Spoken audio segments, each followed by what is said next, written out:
Hello friends, வணக்கம். வீட்டு சாப்பாட்டுக்கு வந்ததுக்கு நன்றி. இன்னைக்கு வீட்டு சாப்பாட்டில் வறுத்தரைச்ச கடலைக்கறி எப்படி செய்யறதுன்னு பார்க்கலாம். இது கேரளாவில் ரொம்ப ஃபேமஸான ஒரு ரெசிபி. இந்த கடலைக்கறி புட்டு, இடியாப்பம், ஆப்பம்னு எல்லாத்துக்கூட ரொம்ப நல்லா இருக்கும். சரி, வாங்க இந்த கடலைக்கறி செய்யறதுக்கு என்னென்ன தேவை, எப்படி செய்யறதுன்னு பார்த்துடலாம். நான் இன்னைக்கு 1/2 கப் கொண்டைக்கடலை எடுத்திருக்கேன். இதை முன்னாள் நைட்டே ஊற வச்சிருந்த கொண்டைக்கடலையை கொஞ்சமாக உப்பு சேர்த்து ஒரு 6 விசில் வரைக்கும் வேக வச்சு எடுத்து வச்சிருக்கேன். 1/2 கப் தேங்காய் துருவல், 1 ஸ்பூன் தனி மிளகாத்தூள், 2 ஸ்பூன் தனியாத்தூள், 1/2 ஸ்பூன் மஞ்சத்தூள், 4 பல் பூண்டு, ஒரு 5 சின்ன வெங்காயம். இது எல்லாத்தையுமே வறுத்து அரைக்க போகிறோம். தாளிக்கிறதுக்கு ஒரு வெங்காயம், ஒரு தக்காளி, கொஞ்சமாக கருவேப்பிலை. சரி, வாங்க எப்படி செய்யறதுன்னு பார்த்துடலாம். இப்போ ஒரு ஃப்ரைங் பேனில் ஒரு 1/2 ஸ்பூன் அளவுக்கு தேங்காய் எண்ணெய் சேர்த்துக்கலாம். இந்த கடலைக்கறியை தேங்காய் எண்ணெய் யூஸ் பண்ணி செய்யும்போது நல்லா இருக்கும். உங்களுக்கு தேங்காய் எண்ணெய் வாசனை பிடிக்கலாம் அப்படின்னா நீங்கள் நார்மலாக யூஸ் பண்ணுற குக்கிங் ஆயில் யூஸ் பண்ணிக்கலாம். எண்ணெய் காஞ்சதும் இதில் பூண்டு, சின்ன வெங்காயம், கூடவே தேங்காய் இது எல்லாத்தையும் சேர்த்து நல்லா வறுத்துக்கலாம். இந்த தேங்காவை நல்லா கலர் மாறுற வரைக்கும் வறுத்துக்கலாம். நான் இன்னைக்கு இதில் பூண்டு மட்டும் சேர்த்துருக்கேன். நீங்கள் விருப்பப்பட்டீங்க அப்படின்னா சின்ன துண்டு இஞ்சி கூட இதில் சேர்த்துக்கலாம்.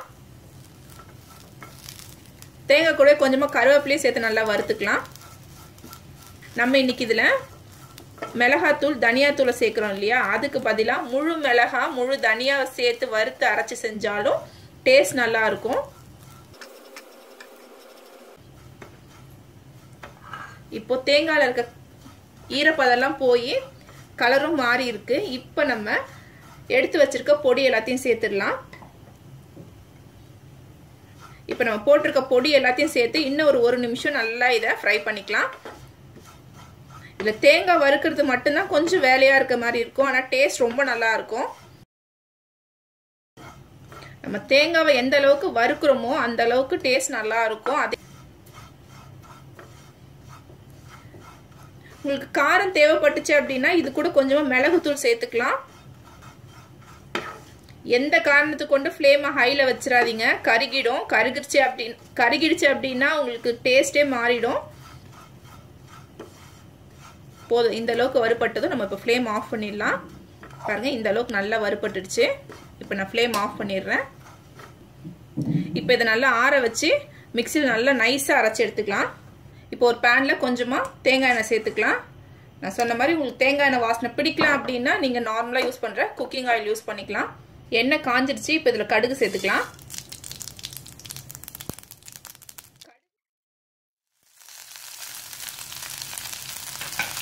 கடுகு பொரிஞ்சதும் வெங்காயம், கருவேப்பிலை சேர்த்து இது நல்லா வதக்கிக்கலாம்.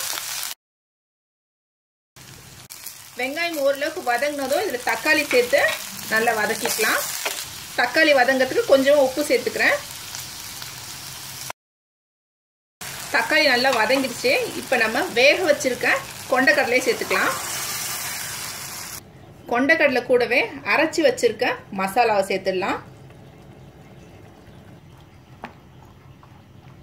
அரைச்சி வச்சிருக்க மசாலா சேர்த்து நல்லா மிக்ஸ் பண்ணிட்டு இப்போ நமக்கு கிரேவி எந்த கன்சிஸ்டன்சிக்கு வேணுமோ அதுக்கு ஏற்ற மாதிரி நம்ம தண்ணி சேர்த்துக்கலாம். கொண்டைக்கடலை வேக வைக்கும் போதே உப்பு சேர்த்துருப்போம், அதனால செக் பண்ணிட்டு நீங்க சேர்த்துக்கலாம். உப்புலாம் சேர்த்ததுக்கு அப்புறமா இந்த கிரேவி ஒரு 5 நிமிஷம் கொதிச்சு ஓரளவுக்கு திக்காய் வரும்போது நம்ம ஃப்ளேம் ஆஃப் பண்ணிடலாம்.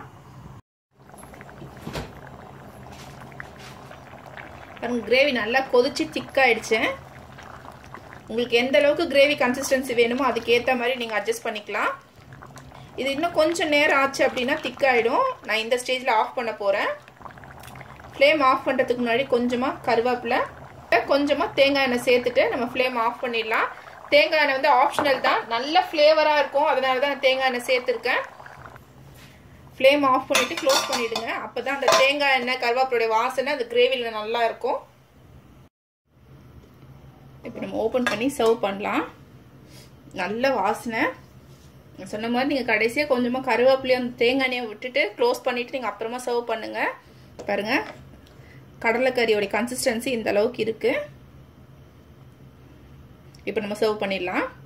அட்டகாசமாக கேரளா ஸ்டைல் கடலைக்கறி ரெடி ஆயிடுச்சு. கண்டிப்பாக நீங்கள் எல்லோரும் அதை ட்ரை பண்ணி பாருங்கள். ரொம்ப ரொம்ப நல்லாயிருக்கும். நான் இன்றைக்கி இதை புட்டோட சர்வ் பண்ணியிருக்கேன். நீங்கள் புட்டு, இடியாப்பம், ஆப்பம், சப்பாத்தி கூட இந்த கிரேவி நல்லாயிருக்கும். ஒயிட் ரைஸ்க்கும் நல்லாயிருக்கும். நீங்கள் எல்லோரும் ட்ரை பண்ணி பார்த்துட்டு உங்களுடைய ஃபீட்பேக்ஸ் அண்ட் கமெண்ட்ஸ் சொல்லுங்கள். வீடியோ பிடிச்சிருந்தா லைக் பண்ணுங்கள், ஷேர் பண்ணுங்கள், மறக்காமல் சப்ஸ்கிரைப் பண்ணுங்கள். இன்னும் ஒரு இன்ட்ரெஸ்டிங்கான ரெசிபியில் பார்க்கலாம். நன்றி, வணக்கம்.